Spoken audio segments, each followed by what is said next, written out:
Hi, can you hear me? Just doing a quick mic check.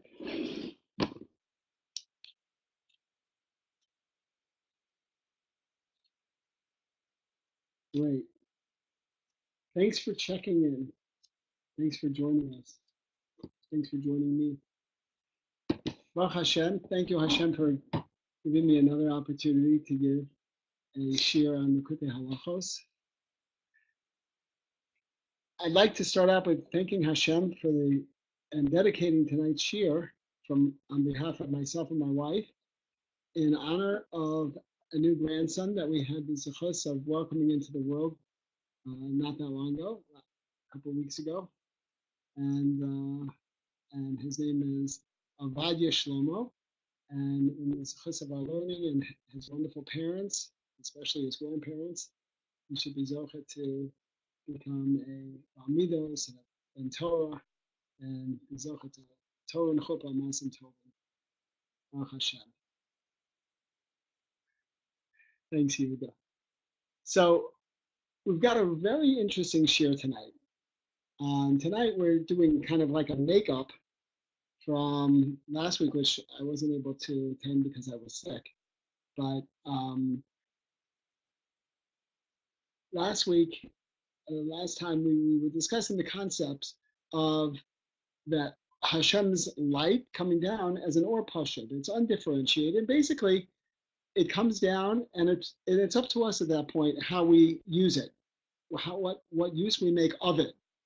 We play an important role in whether that light is beneficial or detrimental.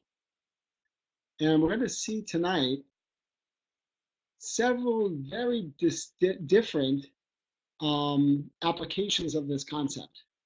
And it's an amazing, amazing thing when you realize the breadth and scope of Rebbe Noson's lessons and of how Reb Noson applies them to practical halacha and various different scenarios that really can change the way that you do business from a religious perspective. Let's get started. V'zeh matzah, and this is the idea of matzah.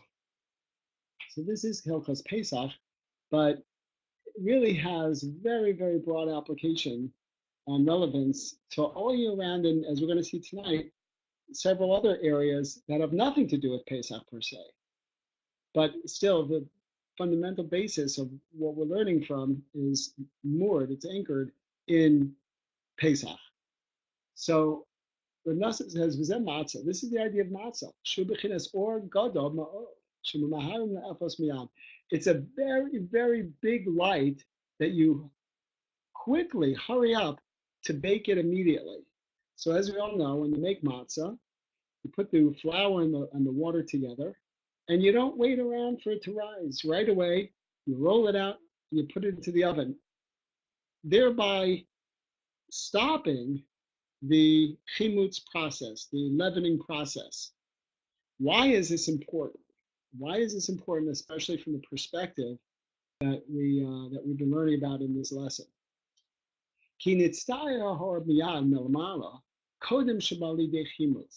Because what we want to try to do is we want the light to come down in its already formatted state, so that it is as pure and as beneficial as possible, and it's not coming down in a state that relies on us to finish the process. Excuse me. So, kinitztaya or miyad, the light gets formed right away, milmala, while it's still above. Kodem shabali dechimutz, before it gets to a leavened state, before it becomes chametz. Ki chametz hu bechinas tzior, shesham yeshnei bechinas zacha, naaselo, samchayim, lo zacha, etc. So Reb Noson explains that the idea of chametz has two components to it. Chametz is a process of forming the dough, and it could either be a positive, bechinas zacha, or and a samchayim, meaning a drug that enhances life, or lo zacha. It could be a negative something, a negative force in somebody's life, and be detrimental for them. Ki chametz hu bechinas eit hadas tov v'ra, because chametz is the concept, is a related concept to the eit hadas, which is fundamental aspect of good and evil. Sheyesh bo shnei kochos hana, and the eit hadas had two, it had life and it had death. It had two components to it: knowing good from bad. In order to know good from bad, the Eitzadas has to provide those two components. It can't just be good. It's discerning between good and bad. So Noson is associating chametz with the Eitzadas. Ki chametz hu b'chinas tzior shemaskal is chametz lehitztayar, because chametz is a process where the dough starts to take form and become chametz. So imagine you're making a dough, and you put the dough into a bowl or into another kli, another vessel, and whatever that dough is placed into, that's how the dough is going to rise and assume that shape of the kli. So we see that when we talk about formatting something into a kli, that as the dough rises and starts to expand, that dough will take on the shape of whatever kli it's been placed into. As our Chachamim said, the signs of chametz, of something becoming chametz, are the antenna of the grasshoppers. Meaning that whenever you see the little tiny fissures or cracks in the rising dough, when you see that, that's the sign that it's become chametz, that it has risen enough, that the chimutz process, the leavening process, has started to be undergone, and this is a sign that the dough is now becoming chametz. Avamatza hu bechinas she'ofen u'mitzayin ha'or ha'pashut. Matzah is a concept of formatting, forming the light, the or ha'pashut, the straight, undifferentiated light, the bechinas bracha, into a formatting that light into a blessing, into a bracha. Kodem shemagia leklach himutz, before it has a chance to get into a chametzdika state. Lehitztayel lamata, down and be formed into that chametzdika state down here below. So really what we're doing when we are baking matzah, according to Reb Noson, is we are grabbing the kedusha and the purity of Hashem's light and formatting it as soon as it comes down, before it has a chance to change shape at all. It's, conceptually speaking, it's a way of grasping at this level of kedusha and Hashem's light, and taking advantage of it and stopping it while it's still in it, while it's in a good place, without giving it a chance to then, which would normally happen, it would go into a bowl or some other kli, and it would rise and it would assume that shape. What we're doing is we're stopping that process early, very, very early on, and taking advantage of the benefit of that. So that's a little bit of a deeper understanding of chametz and matzah on Pesach. That why was it so important that the Bnei Yisrael eat matzah on Pesach? Was it just that they didn't have enough time? Maybe not. Maybe there was a component that even if they would have had enough time, we still needed to be eating matzah, because our kelim at that time were not sufficiently whole to be able to take Hashem's bracha and internalize it and then have it be a positive thing for us. So Hashem gave us the mechanism of matzah in order to be able to take his bracha and format it very quickly into something good and then stop that process before it went any further so we could take advantage of it. So I hope this part was clear. Then Reb Noson says, Yakein, therefore, Tamid b'chol hashana yichol melech chametz, during the whole year round, you're able to eat chametz, ki yicholim gam lemata letzayah ha'or letova levracha, al de mitzvah Torah. Because we are able, down here in this world, to form that light into goodness and into blessing, alidei mitzvahs Torah, through the mitzvahs of the Torah that we have and that we're able to do, and the Torah that we're able to learn. These are the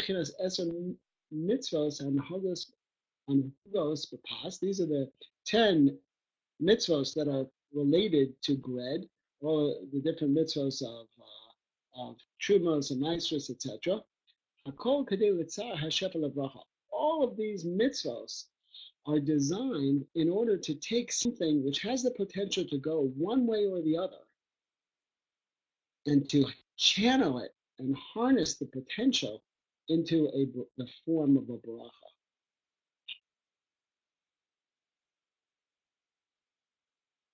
Also, when we left Mitzrayim, at that time, the Bnei Yisrael did not have the Torah, obviously.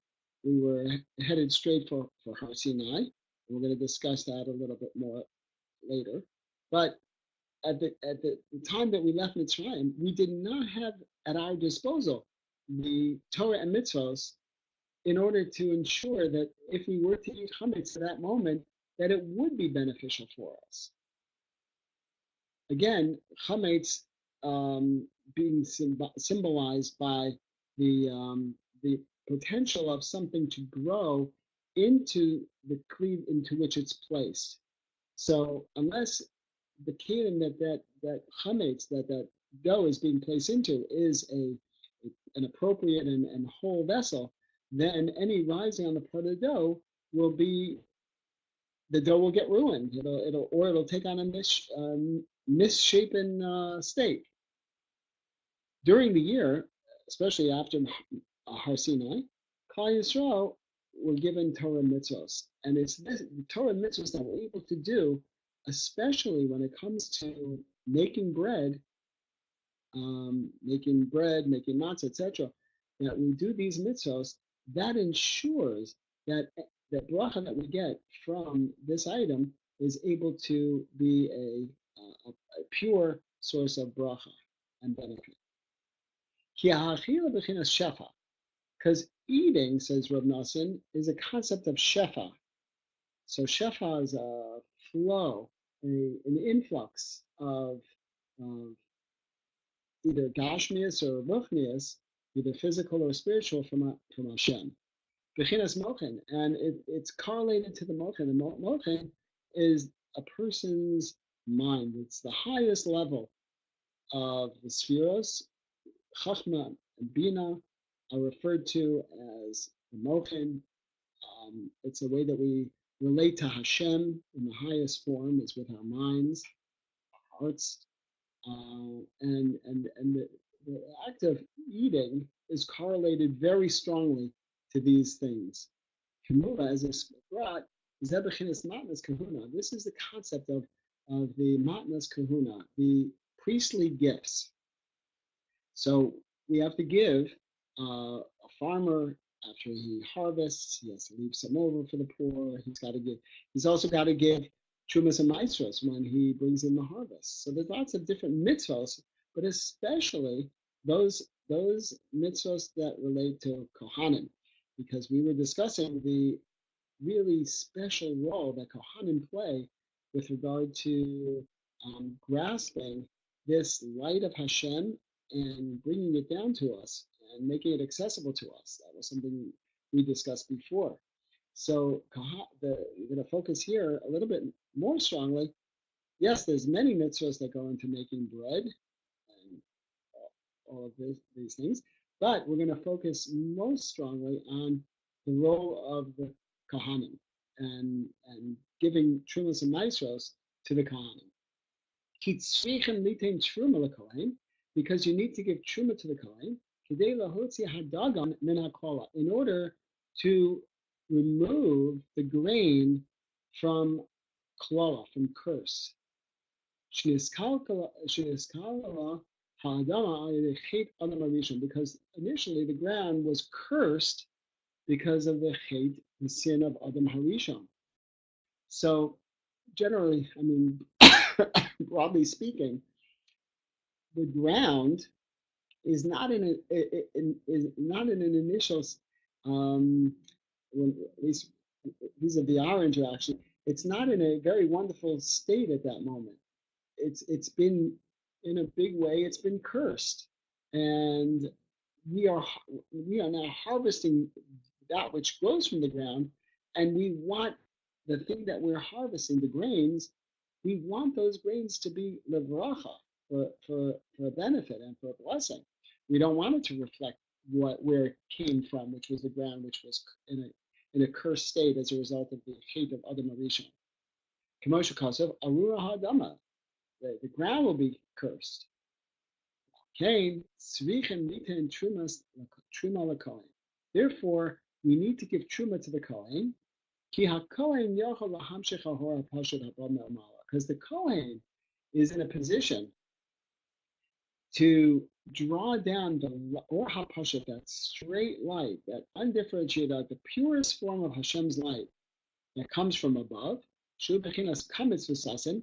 So now, in the order of the Spheros, first is Keser, and then Chachma and Bina. Kahanim are correlated to the Sphera of Chachma. Chachma, we said before, is the Nikuda, the vowel associated with Chachma as a Patach. Patach means to open. A Pesach is an opening. Keser, meanwhile, is even higher, a higher level than that. Its associated Nikuda, vowel sign, is the Kamatz. Kamatz means like what the Kohanim do with their hands. They take a scoop of the flour and they close their hands on the flour. Kamitza means something that's closed, something that's sealed up, so, something inaccessible. So what we're describing here is that the Kohanim, who are correlated to Chachma, represented also with the idea of the Patach, the open, are able to reach beyond them, grab the Or Pashut that's sealed, and then they have the ability to open it and make it accessible. Continuing it further, the Leviim, and we're going to discuss this also, the Leviim are associated with Bina, and Bina is the Nikuda that is associated with Bina is the Tzeren. So when we talk about taking the Or Pashut of Hashem and being able to first grab it, grasp onto it, and then to be able to format it, to form it into a bracha, this requires the participation not only of the Kohanim, but also of the Leviim. We're going to see really terrific, wonderful, eye-opening applications of this. Okay, well, it's high bracha, and the Kohen is able to reach up and grab it and format it into a bracha. Ki haKohanim bebechinas shmiras hares. Now, what gives the Kohanim the ability, the spiritual ability to do this? What gives them that ability is a high level of shmiras hares, of kedusha, when it comes to their sexual conduct. Because through this high level of shmiras habris, they have the most complete, most whole kli. Kamosha Kosovo, it says in the pasuk, "Uvrischa yinsoru," and your covenant they will guard. The Kamosha Kosovo, then it says in the pasuk, "Ris kuhunas olam." So we know by Pinchas, when he took action against Zimri, who was having a pagam in Shmir Sabris, right? He was engaged in an illegal or unlawful sexual relationship at that moment. And Pinchas was able to see clearly in the situation and acted L'Shem Shemayim on behalf of Klal Yisrael, on behalf of Hashem. So as a result of that, he merited having the bris kuhunas olam, to forever be a Kohen, and that's what it means to be a Kohen. It means to be particularly concerned or aware and sensitized to this concept of Shmir Sabris.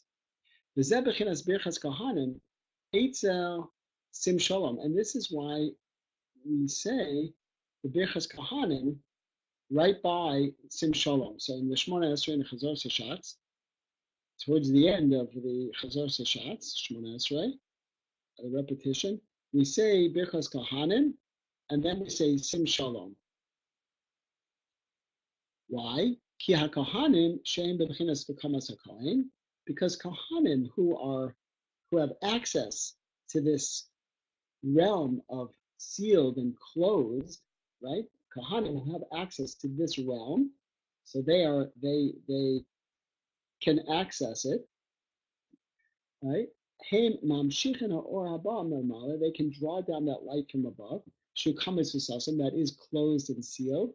And mitzayir also the bracha al yidei birchas, and they're able to format it through the blessing. Hold on, I'll just change the screen.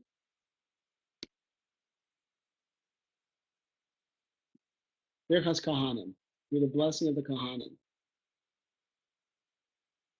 But the main thing that empowers them to do this is their kli. The kli that they've created by being shomer habris. Their kelim, their spiritual kelim, are complete. Shehu b'shleimus. They're complete. They're pure. They're whole. Machmas shehem bebechinas shmiras habris, because of their heightened awareness and sensitivity and effort in being shomer habris. Ki eitza hakohanim yesh mitzvos b'kedushas habris yosem Yisrael, because by kohanim you have different mitzvos with regard to shmiras habris that you don't have by regular Jews. Moshe Kasav, as it says in the pasuk, Kedoshim you will be whole, they will be holy, Isha Zona, etc. That you're not allowed to marry a promiscuous woman. A regular Kohen is not permitted to marry a grusha, a divorced woman, or a chalitza, one who had performed chalitza. Her husband died, and brother-in-law performed chalitza. She's now not allowed to marry a Kohen, and a Kohen Gadol is not allowed to marry an almana. So there see many different halachos that don't apply to the rank and file member of Klal Yisrael, but do apply to Kohanim, because they have to preserve another particular mitzvah, not mitzvah, but another particular aspect is if a Kohen divorces his wife, he's not allowed to remarry her. Whereas if a regular Jew divorces his wife, a non-Kohen, and she has not married anybody else in the interim, he is permitted to remarry her. So we see, again, another example of a heightened level of Kedusha with regard to Kohanim, with regard to Shmiras Habris. Yalkein, and this is what gives them the spiritual power in order to be able to bless Klal Yisrael. Yalkein, Birchas Kohanim, Eitza Sim Shalom, therefore the Birchas Kohanim is placed by Sim Shalom, the Iker Birchasam, Sayemes B'Shalom. And the bracha mainly ends with shalom, with peace. Kamosha Kasav Yasem Lecha Shalom, and he shall make for you peace. Ki shalom hu kli machzik bracha, because shalom is a kli that holds bracha. So we talk a lot about kelim and having whole kelim and good kelim that we're able to format Hashem's light into something good. And here we have an example of one of those kelim. One of those kelim is shalom. Shalom, peace, is a kli shemachzik bracha. It's a mishnah in Maseches Utzin that describes that there's no bracha that Hashem loves, no kli that Hashem loves to place bracha into more than shalom.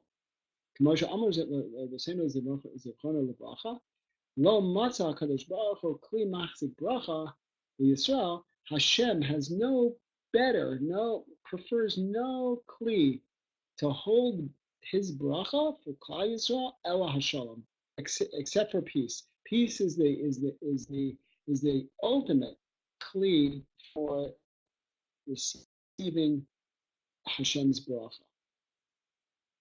Okay, so if somebody wants more bracha in their life, according to this, they should perhaps focus on making more peace in their lives with maybe other people or themselves or even the relationship with Hashem, to whatever extent they're able to. Because you certainly want Hashem's bracha in your life, and the Chazal is telling us that the preference, Hashem's preference to placing that bracha is in a kli of shalom, in a kli of peace.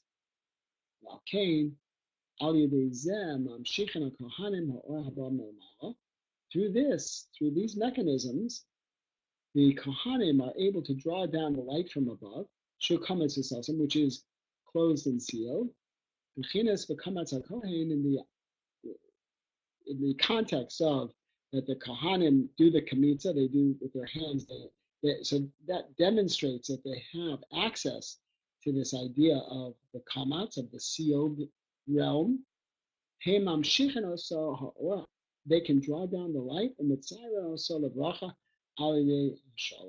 they're able to bring it down through shalom, because, as we said before, that Pinchas was blessed with greasy shalom.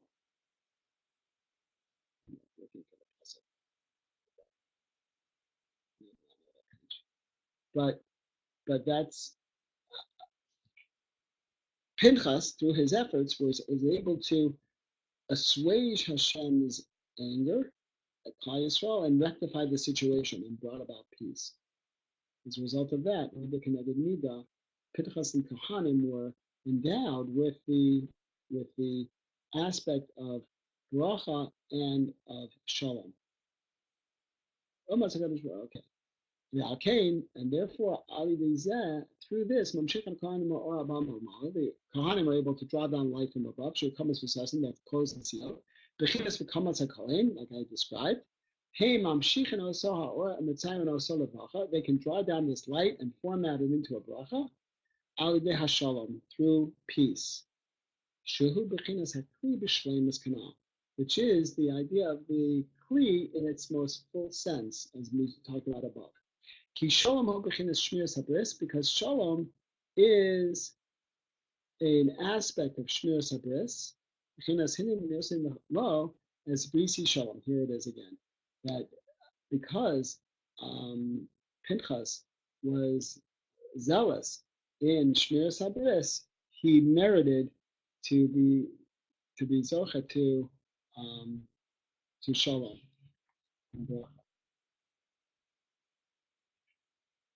Okay. Siman Zion. And therefore, on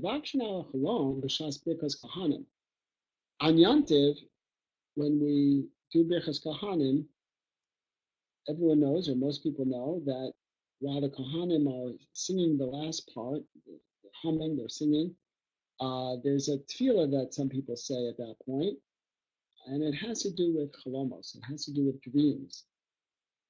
Why is this the case, and why is it placed there? And what's the significance of that? Actually, personally, until I learned this halacha, I didn't actually know why it was there. So it's very, very interesting to me personally. Yalkein, therefore, mevakshin al chalom b'shas birkas kohanim. We ask about a chalom, about dreams, specifically at the time of birkas kohanim. In other words, when it says we're mevakshin, we're requesting that Hashem turn our dreams that we've had. I don't mean dreams in life. I mean dreams that people have when they're asleep. That Hashem turn those dreams into positives. But we ask that, we request that, we discuss that specifically at the time of Birkas Kohanim. That it should be turned around from bad to good.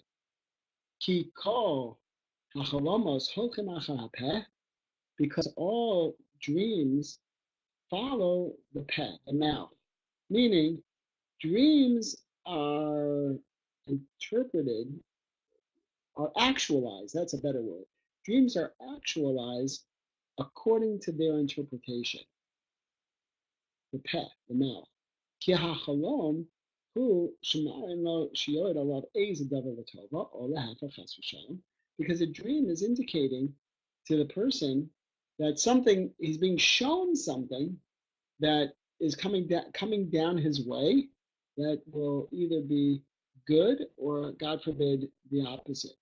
Now, every dream, the Gemara tells us, every dream has plenty of things that are superfluous to the message. And a person should never consider that his dreams are exactly, if God forbid they do portend something negative, a person should probably speak to a Rav and find out what they should do and how to proceed, but they should take it in measure in the sense of not going overboard by thinking that there's something impending that's going to happen without first speaking to somebody who's knowledgeable in this area. Welcome, Yanko. Always welcome, no matter what time it is. Hashem, you made it.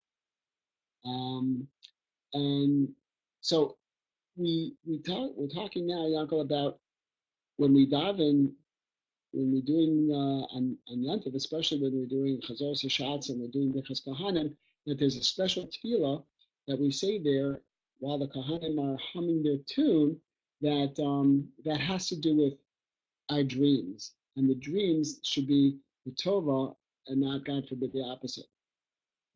So why is this there, and what are we doing when we're saying this paragraph? Since there's a correlation between the way the dream is interpreted and the actualization of the dream, we see that there's a correlation between machshava in one's mind, the thoughts in one's minds, and the dream. Moshe Chassid says, "V'cheze reishach amishkvach sliko." That's a quote from Daniel, where Nebuchadnezzar had a troubling dream, and he called all of his wise men together to interpret the dream. And unlike Paro, who at least told everybody what his dream was, Nebuchadnezzar either couldn't or refused to tell them what the dream was, and was threatening to kill everybody, all of the chachamim, or all of his other wise, quote unquote, wise men, who couldn't first tell him what his own dream was and then interpret it. And to save the chachamim of Klal Yisrael, Daniel said, I'm going to be able to interpret the dream. I'm going to tell him what the dream is, and I'm going to be able to interpret it. And he davened to Hashem, and Hashem gave him a nevuah what Nebuchadnezzar's dream was and what it meant. And then it was a tremendous kiddush Hashem, because Daniel then went back to Nebuchadnezzar and told him what his dream was, and then told him what it meant. And he attributed, of course, attributed the entire explanation and revelation to HaKadosh Baruch Hu. So it's a tremendous kavod shemayim that was being conducted then. And what Daniel says was the chedve reishach amishkvach saliko, that the visions of your head, what you saw in your mind's eye, so to speak, on your bed.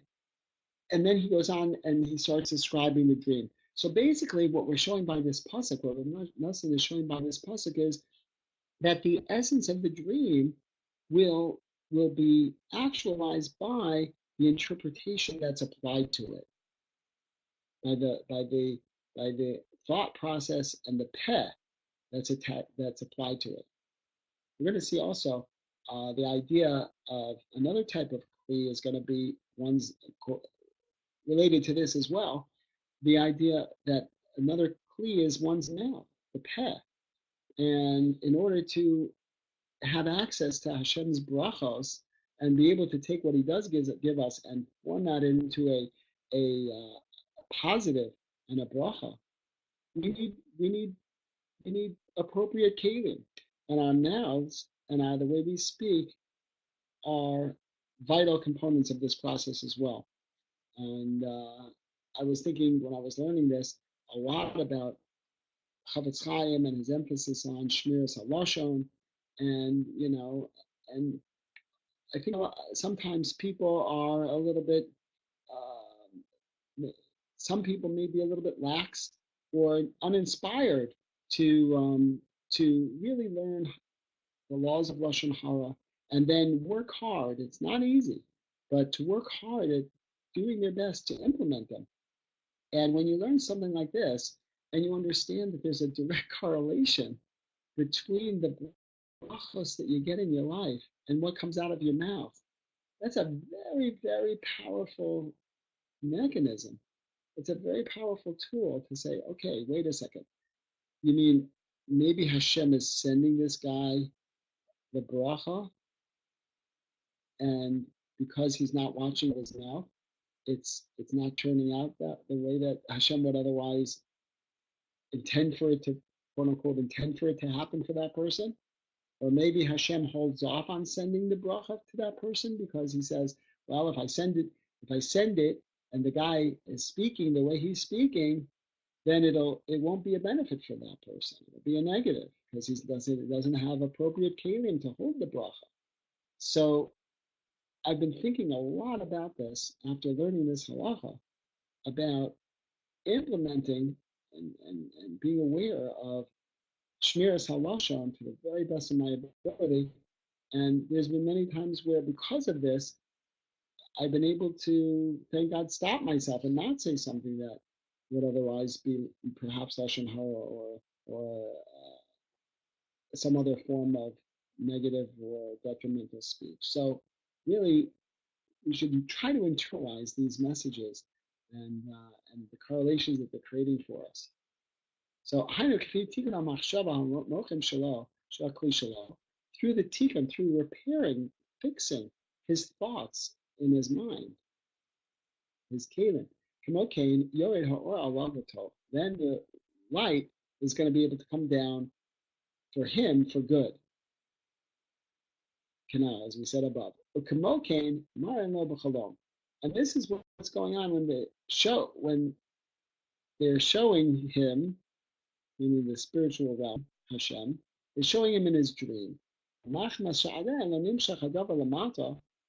And since that thing that he's dreaming about has not yet descended down here below, it's only that they're showing it to him in the dream. Therefore, all of the dreams are going to follow the path.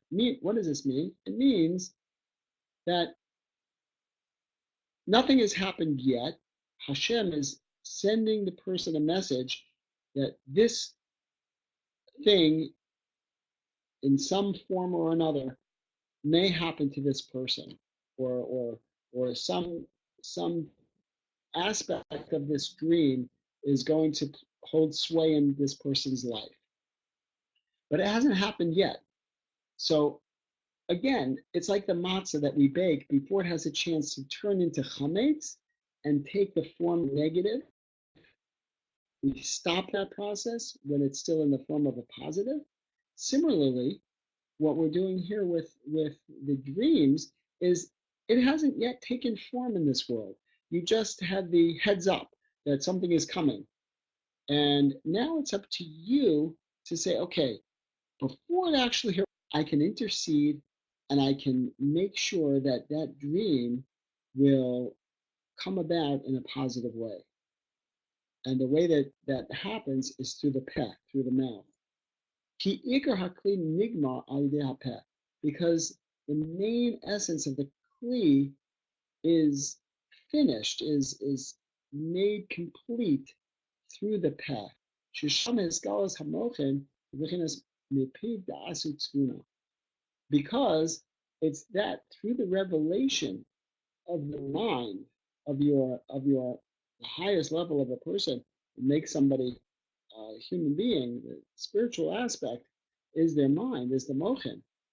From his mouth is wisdom and understanding.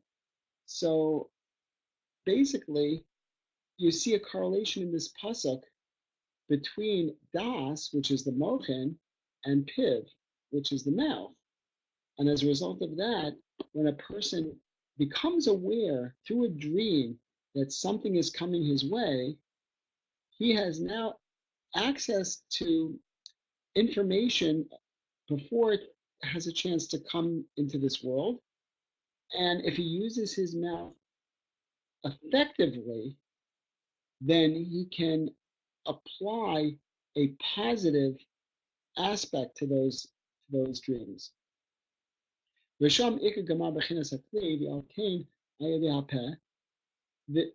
the main completion of the kli is through the mouth.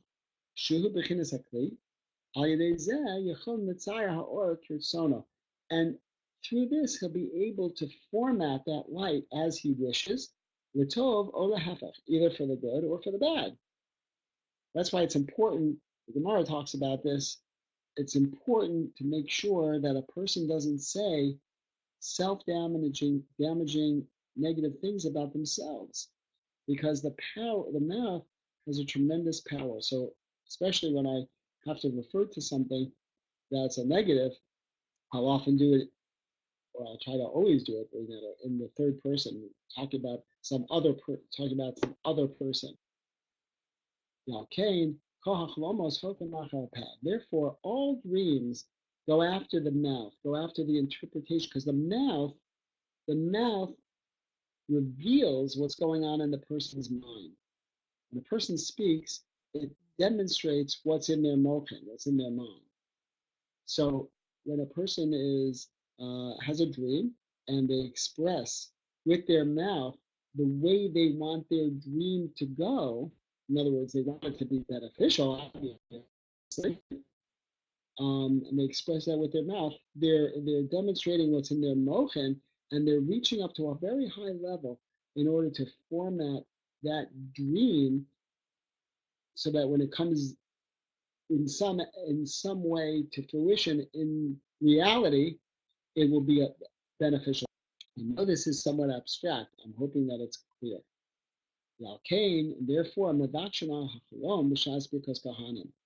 this is why we ask, we do this avoda of expressing about a dream specifically during Birkas Kohanim. Why? Because the Kohanim at that moment are in the very process of taking the light and formatting it into good through their bracha. And therefore,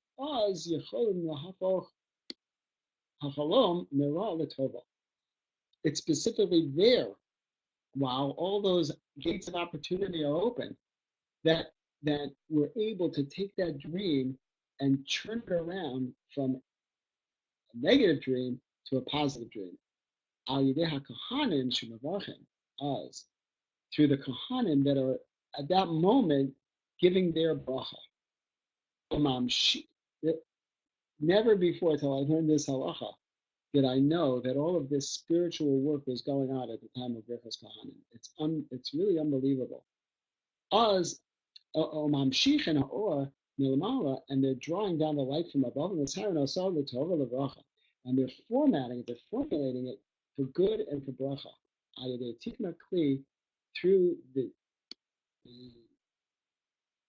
having a appropriate kli, a fixed kli, through shalom, through peace, kli machsi bracha, which is a kli that holds bracha. So we have all the right components at that moment. The Kohanim are giving the bracha. They're the ones who are most suited to give the bracha. They're able to reach up and draw down that light from a very hidden place and take it and open it and make it accessible. And we're saying the bracha of Sim Shalom right afterwards. And it's within those two aspects that we're using our peh, we're using our mouth to ask for Hashem's assistance that our dreams should be lebracha. Again, to kind of like capture it in its unrealized state while it's still a bracha, and not allowing it to come down here in whatever negative way, God forbid, we saw it when we had the dream. And this is what we request also in the bracha of Hamapia, as we say at night before we go to sleep. That my thoughts should not confuse me, shouldn't confound me, shouldn't disorient me. And bad dreams. And my bed should be complete. So in other words, we're seeing a correlation now between dreams and having an appropriate bedtime experience, shall we say. And a person's bed, in other words, and that's synonymous with a person's physical relations, that a person should have a mita shlema, a complete bed. In other words, even when they're engaging in relations, everything should be appropriate and a positive kli to be receptive to the brachas of Hashem. Mita shlema ze bechinas, and the idea of Amita Shlema is, 1 second please,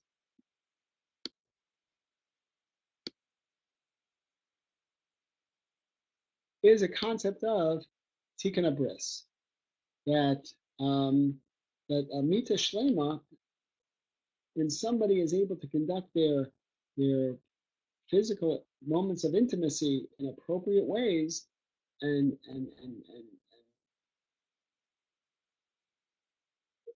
conduct themselves appropriately so that it's halachically correct and that it's spiritually beneficial, then that's a concept of Tikkun Bris. Bechinas mitasu shel Yaakov sheyasu mimenu shnei ma'aser shiftei ka.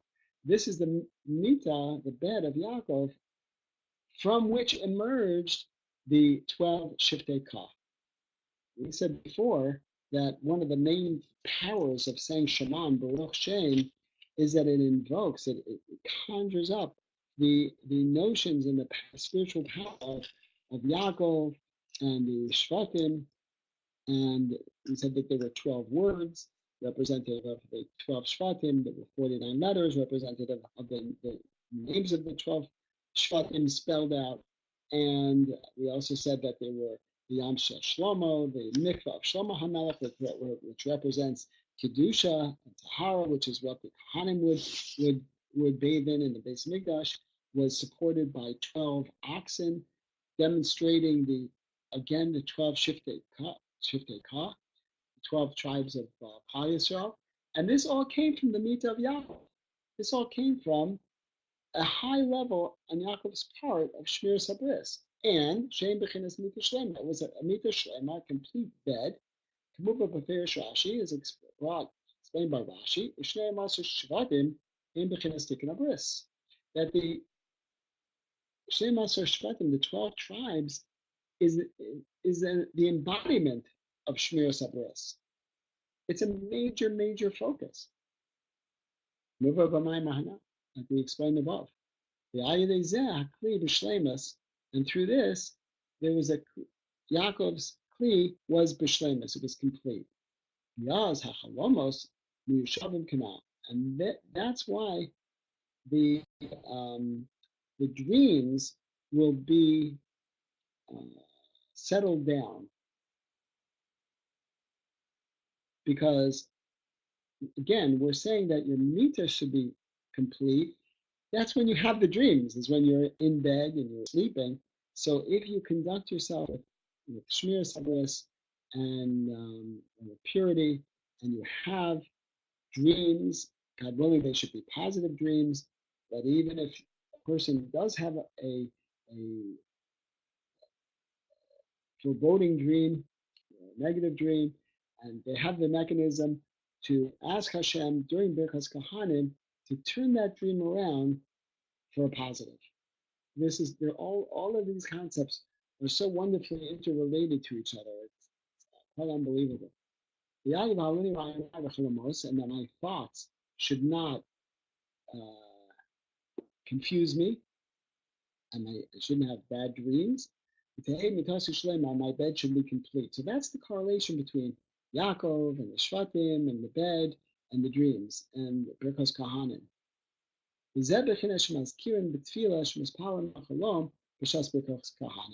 And this is why when we express the tefillah specifically during Birkas Kahanim about dreams, as afichas kilos bilam harasha mikol havracha.